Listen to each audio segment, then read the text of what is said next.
from the studios of Postscript Media and Canary Media. I'm Shayle Kann, and this is Catalyst. A 20-year tailwind to asset prices in the form of declining rates. That's my entire career. There's been this wind at my back that I didn't even know was there. And now the wind is kind of going to blow in our face a little bit. And so I think as an economy and as an investment ecosystem, it will take some recalibration. Breathe in, 2, 3, 4. Breathe out, 2, 3, 4. Okay, let's talk SVB.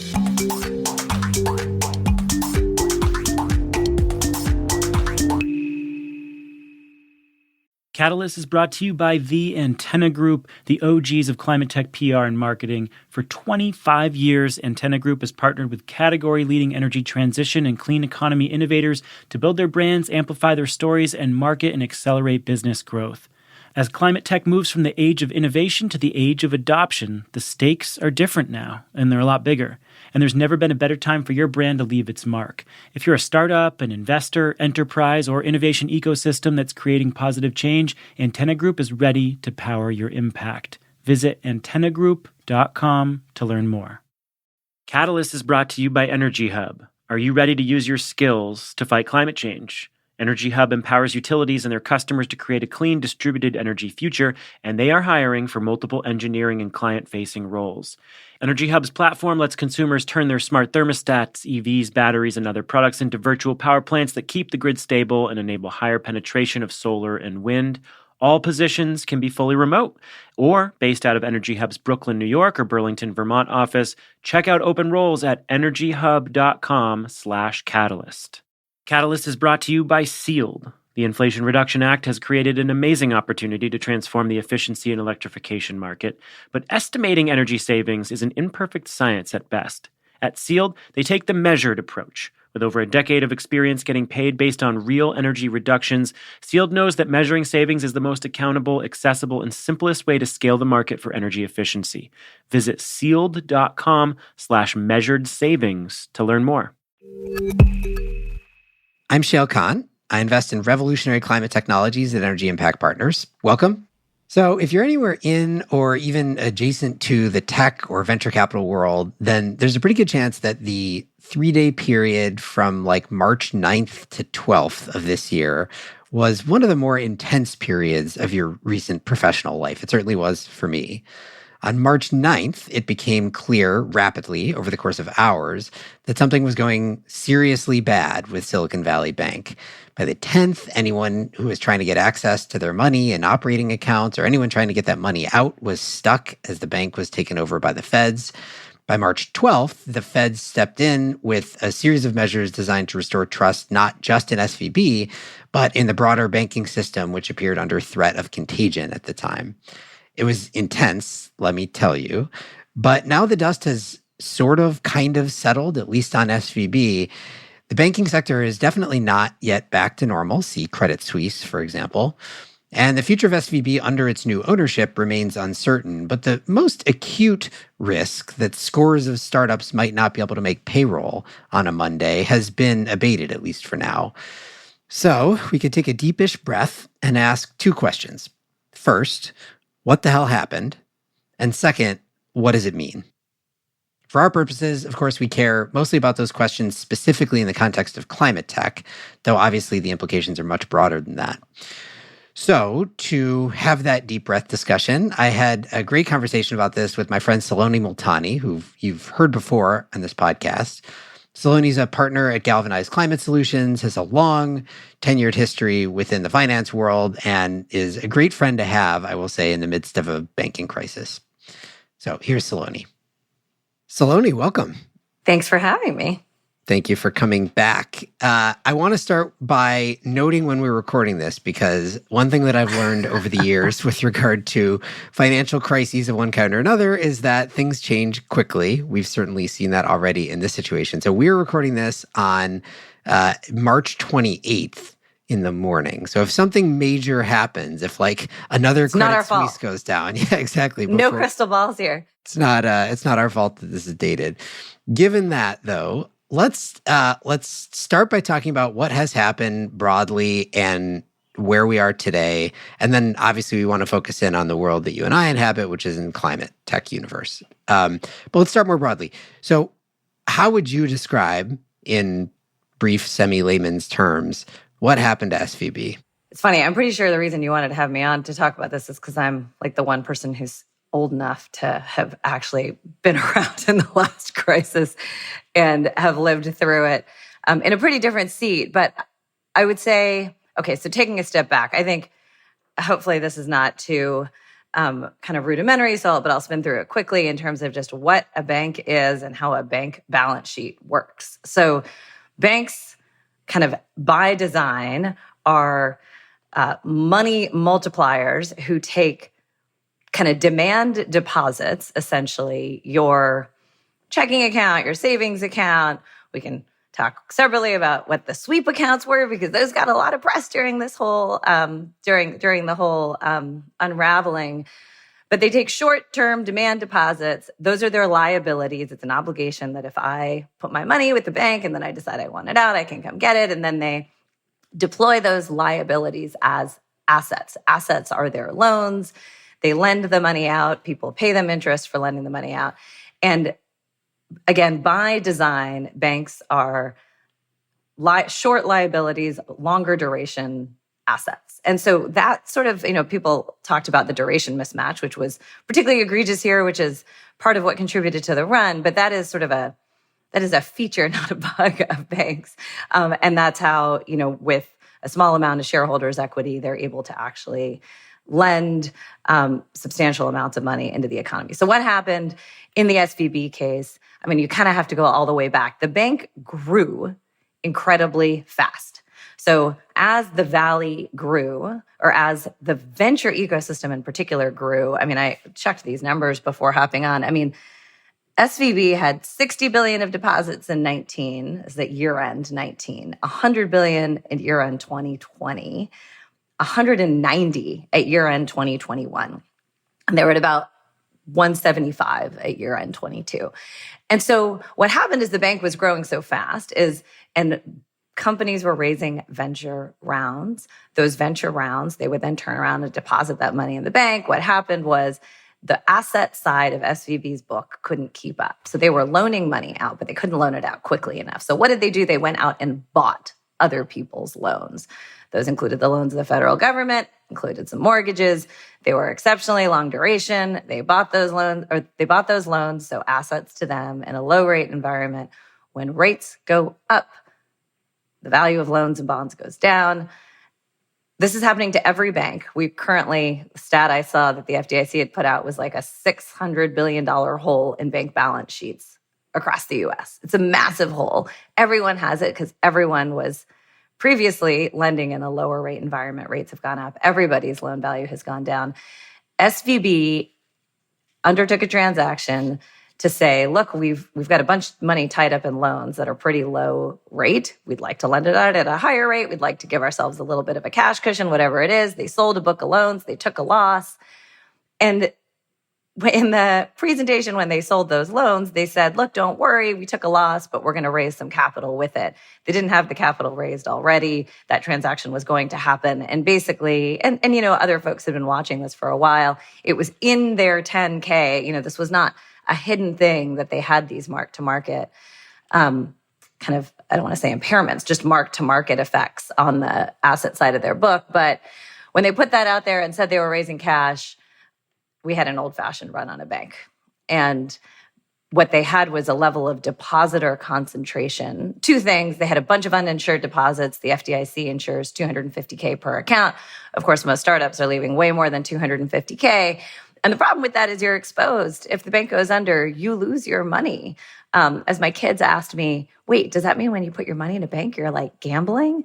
That certainly is not the intent. Depositors they're 9 and 12. So take it for what that's worth.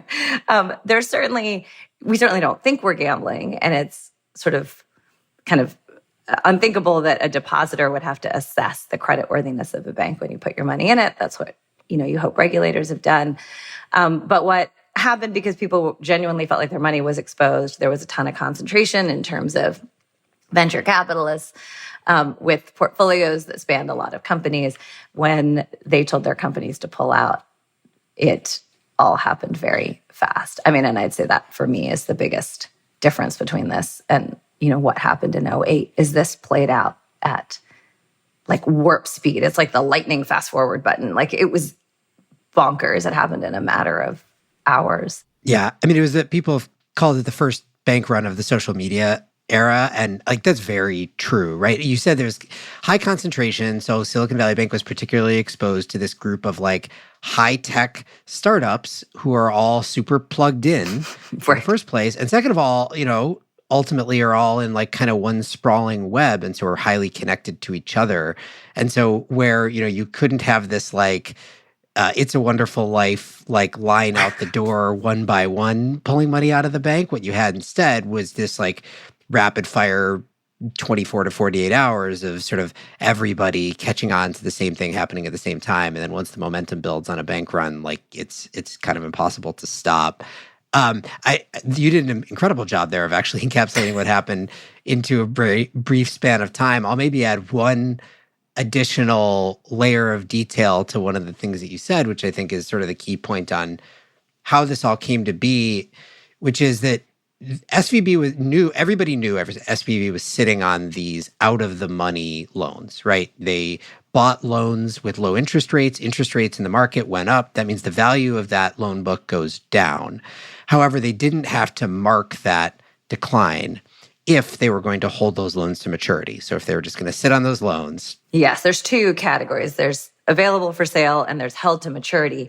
Very clearly on the held to maturity, it tells you, like it's written out, here's the fair value. So there was a $15 billion hold in the book, but what they carried them at was the $15 billion higher. That's right. So they're saying we're going to hold these to maturity. We know we would take a loss if we sold them. We don't intend to sell them.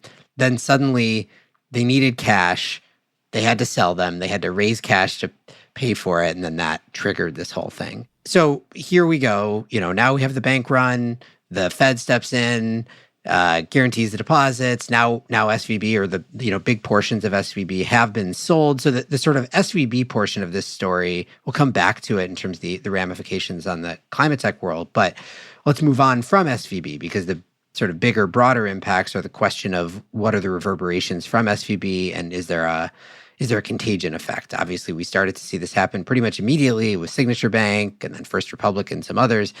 Since then, now we've had Credit Suisse go down. Seems related, but somewhat distant at the same time. So just do the same thing you did a minute ago with an amazing brief explainer, only tell me what happened after SVB.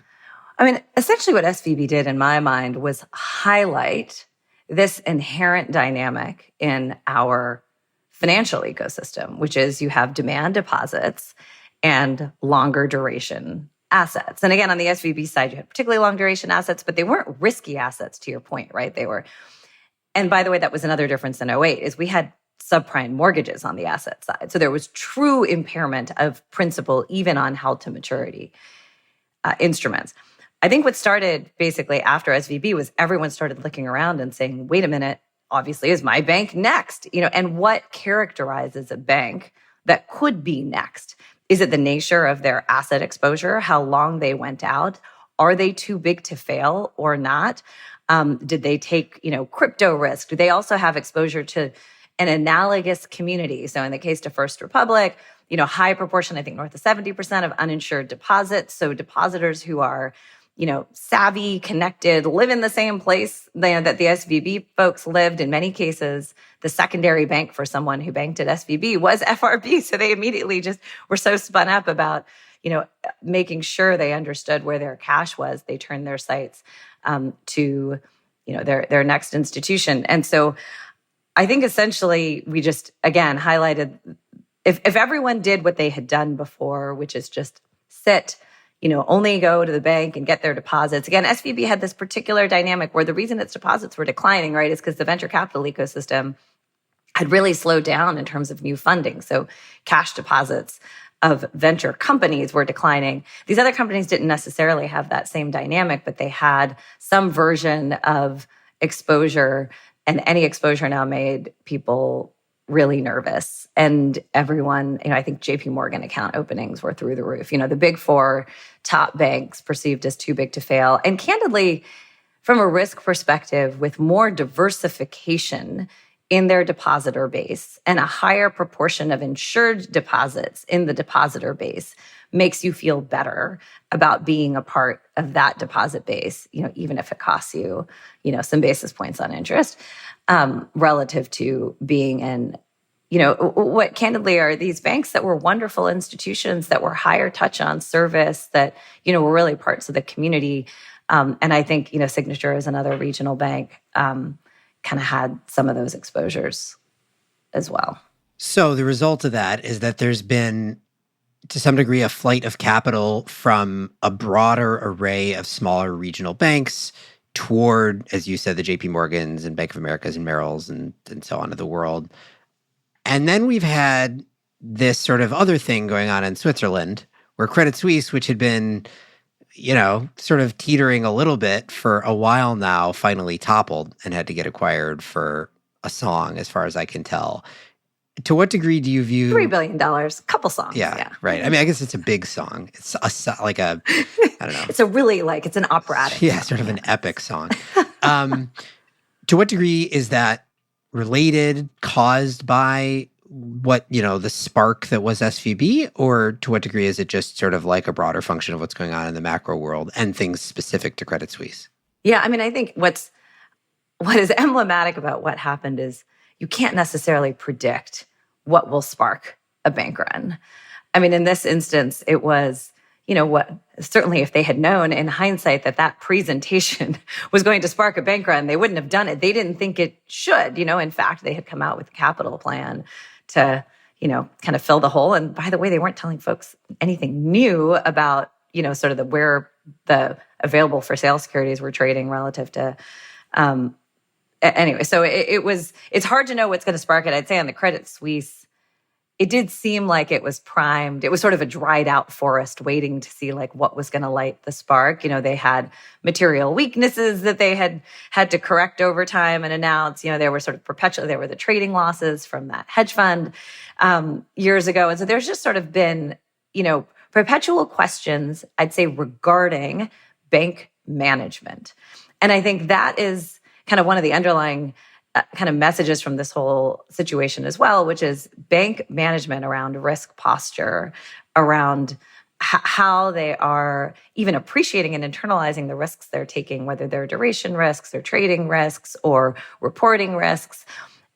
Again, it is far too much to ask for depositors to do this type of work on an institution they're going to leave their deposits with. So in a environment where you have questions regarding bank management, I would say this spark from SVB that turned obviously into a fire, I think just caused everyone to say, you know what, my tolerance now for taking any level of risk around where I'm going to leave my capital is extremely low.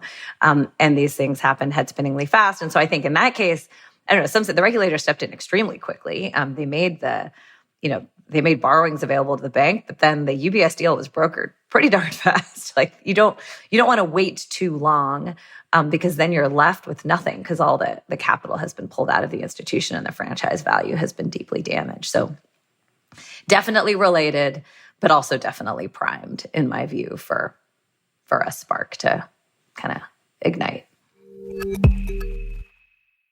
Catalyst is brought to you by Antenna Group. Antenna Group is the largest integrated marketing and public relations agency dedicated to the energy transition and clean economy. It represents a portfolio of over 75 category-leading companies across solar, storage, smart grid, EVs, electrification, carbon capture, sustainable materials, decarbonization, and beyond. They've been at it for 25 years before clean tech was even a word. They've built some of the largest brands in the industry along the way. With unmatched domain expertise and global teams led by industry insiders, Antenna Group is on the front lines helping climate tech companies with go-to-market strategy, public relations, digital marketing, and much more. If your company is looking to win the hearts of investors, customers, influencers, or strategic partners, look no further than Antenna Group.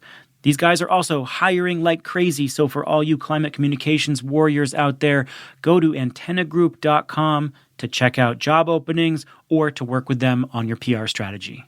Catalyst is brought to you by Energy Hub. Are you ready to put your skills and your passion to work fighting climate change? Well, Energy Hub is hiring 40-plus engineering and client-facing roles that can be fully remote or based out of Brooklyn, New York, or Burlington, Vermont. The company works with over 60 utilities across North America to manage nearly 1 million distributed energy resources like smart thermostats, EVs, batteries, water heaters, and more. In 2022, Energy Hub worked with client utilities and their customers to manage 1.3 gigawatts of flexibility. To put that in perspective, that's nearly a third more capacity than an average-sized nuclear plant. Fighting climate change is a growth industry. Join a team that shares your commitment to a zero-carbon future at energyhub.com/catalyst. Catalyst is brought to you by Sealed, the experts in home weatherization and electrification upgrades, ensuring more comfort for less energy. At Sealed, they know that the future of energy efficiency is measured. The market can be transformed by the Inflation Reduction Act, but only if we move beyond estimates and measure what matters, prioritizing accountability, accessibility, and simplicity in the process. But with this new opportunity comes challenges. Sealed is leading the way with over a decade of experience being accountable to homeowners because they only get paid based on actual energy reductions. Visit sealed.com/measured savings to learn more. All right, so let's talk about the impact specifically around climate tech, starting with SVB, I guess, going back to SVB, because SVB was the primary de facto bank and lender for startups, period, certainly in Silicon Valley, but I think more broadly in the US, actually increasingly as well. That includes climate tech, but it's not specific to climate tech. So, putting on your sort of climate lens, do you think that there's any difference in the impact to climate tech versus tech? Oh, lots of thoughts on that. I would say, so yes, I mean, they were just unbelievably embedded in the ecosystem.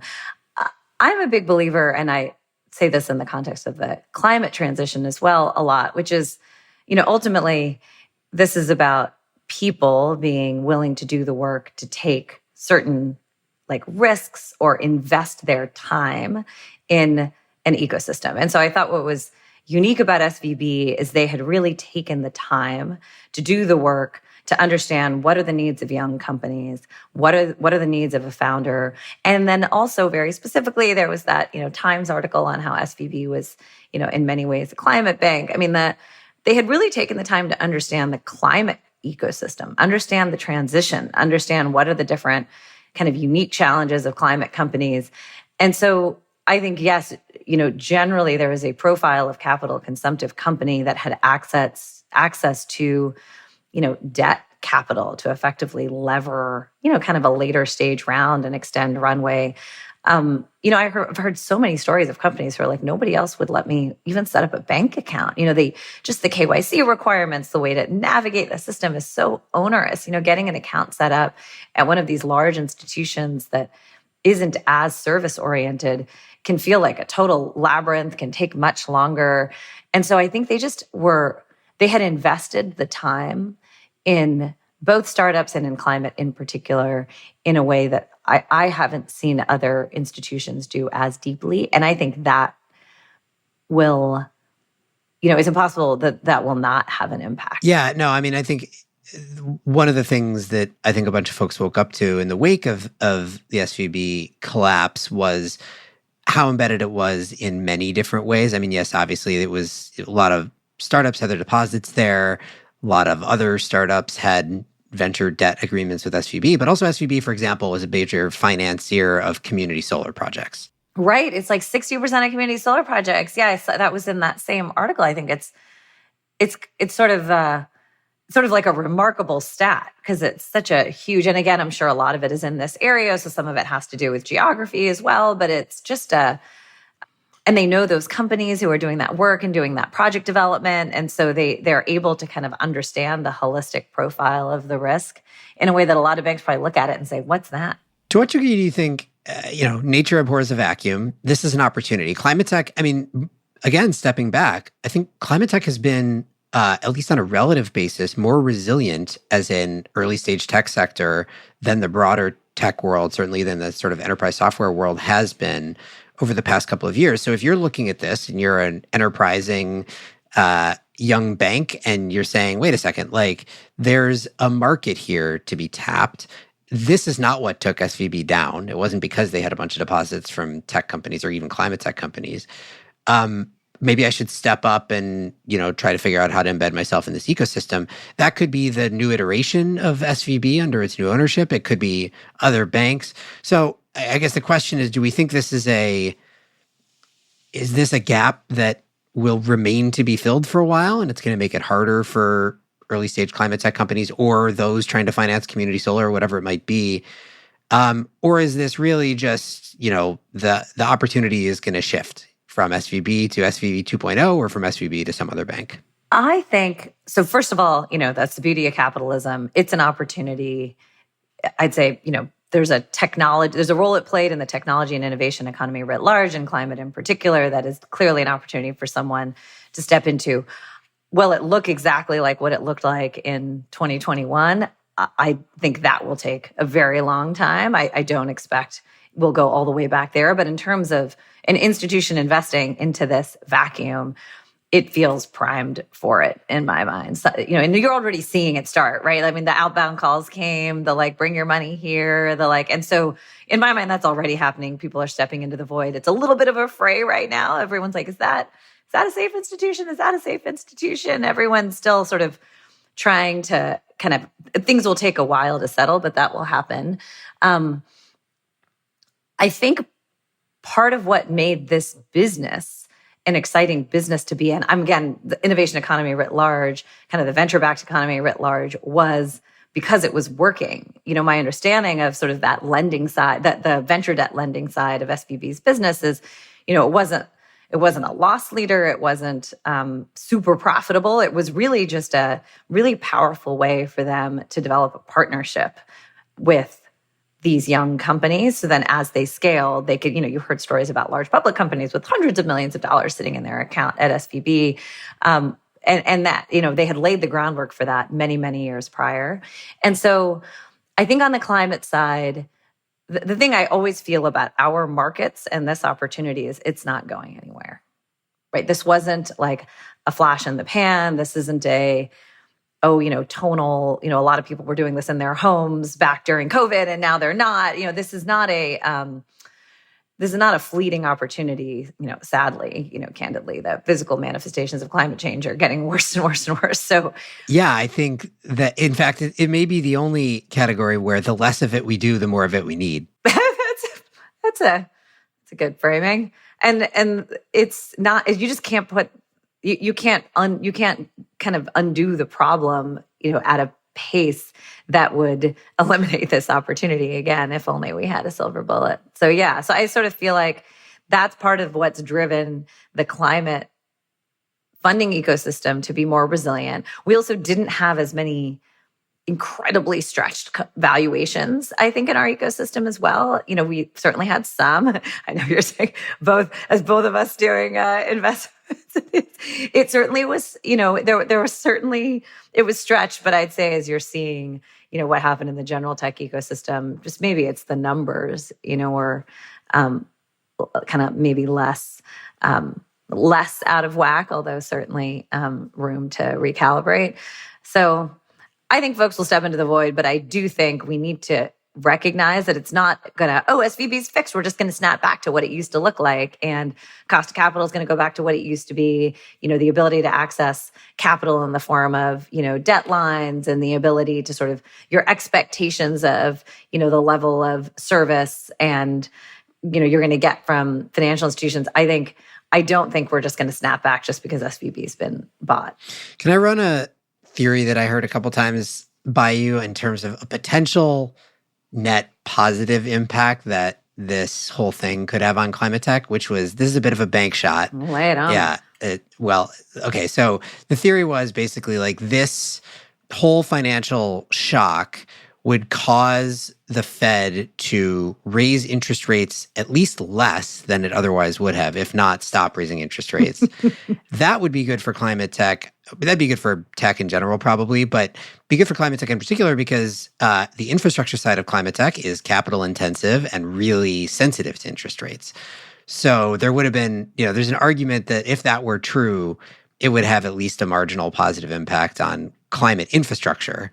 What we've seen since it happened is the Fed did continue to raise interest rates by 25 bips. Yeah, they raised 25 bips. Yeah. Maybe this has already been disproven to some degree, but how do you think about sort of the relationship between this financial crisis, whatever you want to call it, interest rates, and climate tech? So regulators have an objective in my mind, right? Their objective is to tame inflation. It's the dual mandate of unemployment and inflation, right? That they're constantly trying to manage. And right now we have pretty full employment. It's obviously not uniform and not consistent, but relatively full employment, and inflation is high, and we're trying to get it in check. And so how do you get inflation in check? Well, you tighten. And so that is what the rate rises are. It's tightening. Is there some amount of tightening, which is really a contraction of credit, a contraction of like the money multiplication that goes on via financial institutions, that might now happen naturally because banks might decide to hold, I mean, naturally is the wrong word, but like might happen as a consequence of this event, which is banks will hold more cash. They will be more conservative in their lending. They may have a less risk-on posture. So the Fed doesn't have to raise rates as much, but the ultimate implication of credit availability for projects, like, and it's sort of 6 to 1, half dozen of the other, or maybe 7 and 5, but it's ultimately for the infrastructure projects you described, we need available credit, right? We need or available capital, but low cost capital. So hopefully a fair bit of credit in addition to the equity capital. And so I guess, could it result in the Fed needing to raise rates less in order to achieve its inflation objectives? Maybe. I do think they have said nothing to cause me to question their commitment to the inflation kind of reining in inflation mandates. Right. So you're basically saying maybe that could be true, but in the event that it is true, it's because there's lower credit availability anyway, and so that's maybe not a scenario you want to wish for. Yeah, I mean, I think, look, this whole like monetary policy trying to rein in inflation, it takes time and there's a lag. So I think this is one of those consequences of the policy. It's not just like hiking rates and hiking rates and hiking. It's when you hike rates, there are reverberations, right? People are more inclined to save than to spend. So you trade, when you change the cost of money, there are tons of ripple effects, and sometimes those turn into a tsunami, which is what happened, or is kind of where it's a little bit still maybe in the middle of.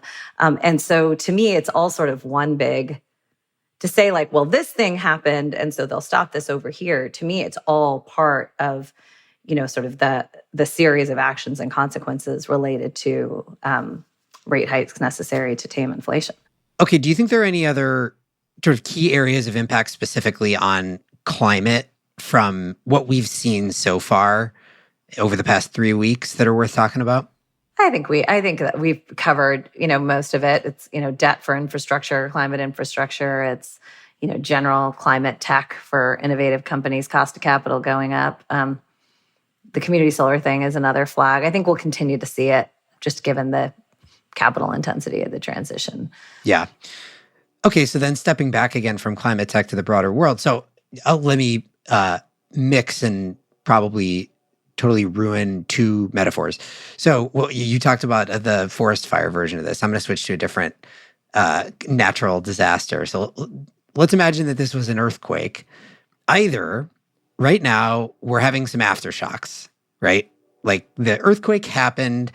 There have been a number of aftershocks, large and small. Maybe Credit Suisse was a big aftershock, but they're getting smaller over time, and everything is kind of settling down, and now we'll go back to normal.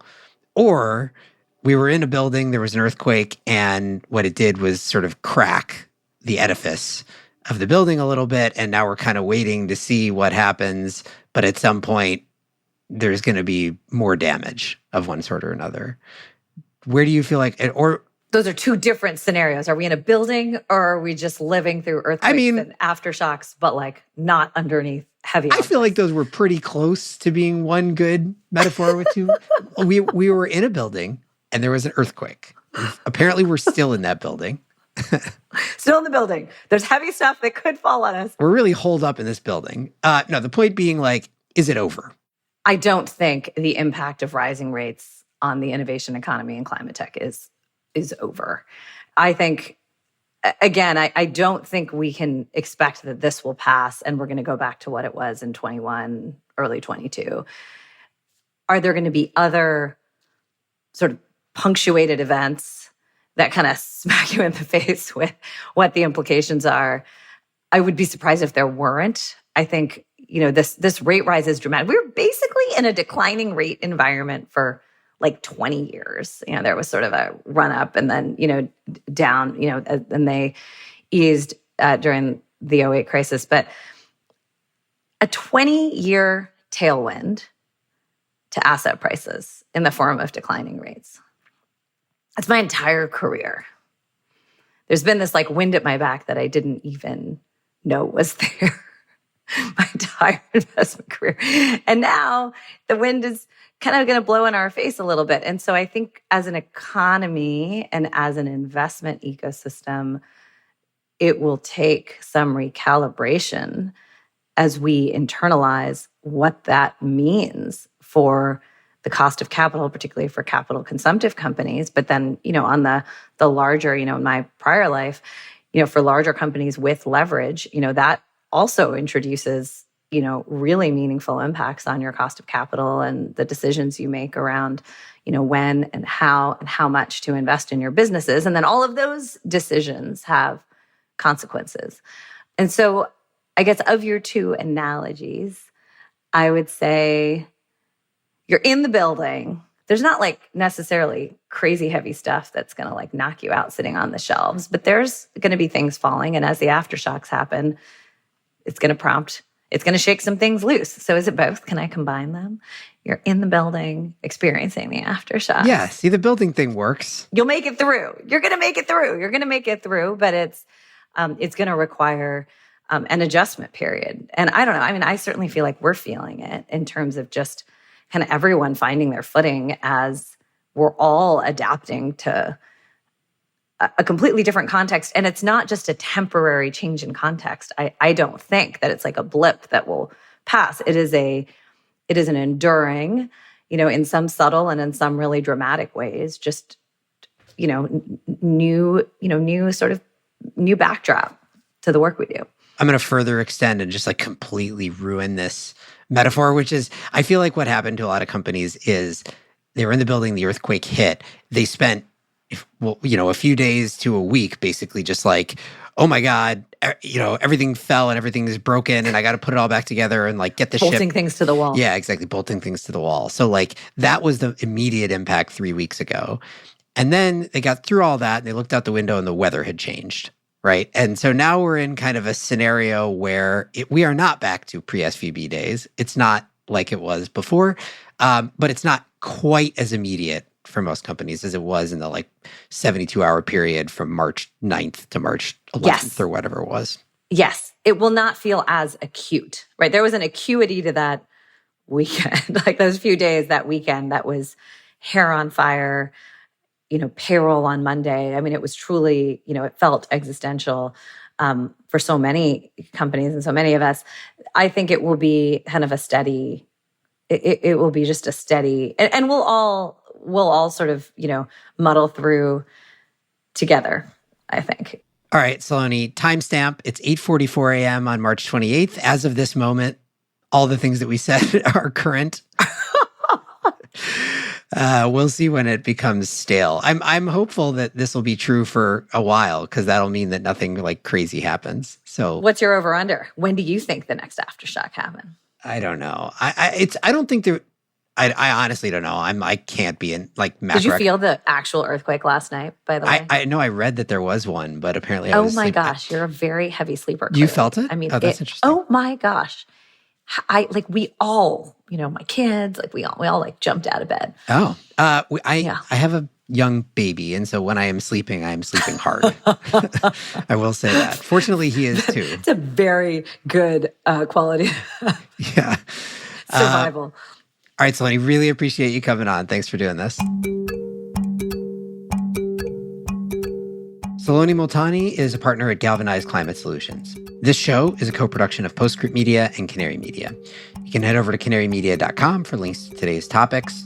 Postscript is supported by Prelude Ventures, a venture capital firm that partners with entrepreneurs to address climate change across a range of sectors, including advanced energy, food and ag, transportation and logistics, advanced materials and manufacturing, and advanced computing. This episode was produced by Daniel Waldorf, mixing by Roy Campanella and Sean Marquand, theme song by Sean Marquand.